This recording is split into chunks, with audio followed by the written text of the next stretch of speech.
Praise lord. Today let's say Telugu కంటక వాక్యాలు మత్తయి 1వ అధ్యాయం నుంచి 5వ అధ్యాయం వరకు ఉన్న కంటక వాక్యాలు. మత్తయి 1:21వ అధ్యాయం వచనము, మరియా ఒక కుమారుని కనును, అతనికి యేసు అని పేరు పెట్టబడును. ఎందుకనగా తన ప్రజలను వారి పాపం నుంచి రక్షించువాడు కనుక యేసు అని పేరు పెట్టబడును. మత్తయి 1:23, ఆయనకు ఇమ్మానుయేలు అని పేరు పెట్టబడును. దాని యొక్క భాషాంతర అర్థము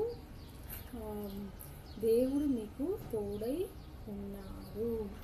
మత్తయి 2వ అధ్యాయము 10-11 వచనాలు, వారు ఆ నక్షత్రం చూసి అత్యానందభరితులైరి.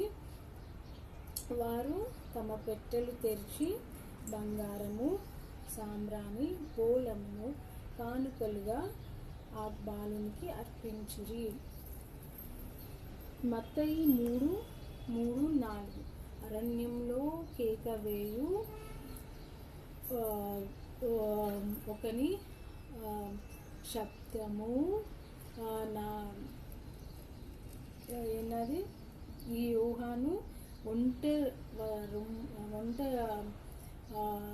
వెంట్రుకల వస్త్రమును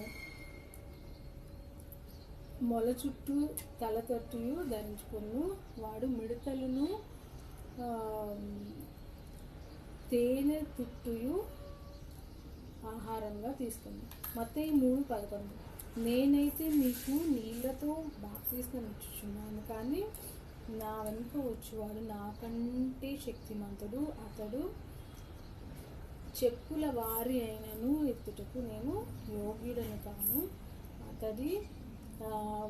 ఆయన మీకు పరిశుద్ధాత్మతోనూ అగ్నితోనూ మీకు బాప్తిస్మం ఇచ్చును.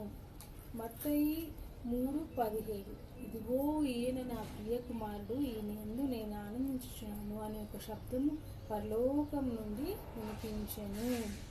మత్తయి 4:4, మనుష్యుడు రొట్టె వలన జీవించడు, కానీ దేవుని నోట నుండి వచ్చు ప్రతి వాక్యము నుండి బ్రతుకును. మత్తయి 4:7, ప్రభువైన నీ దేవుని శోధింపవలదు.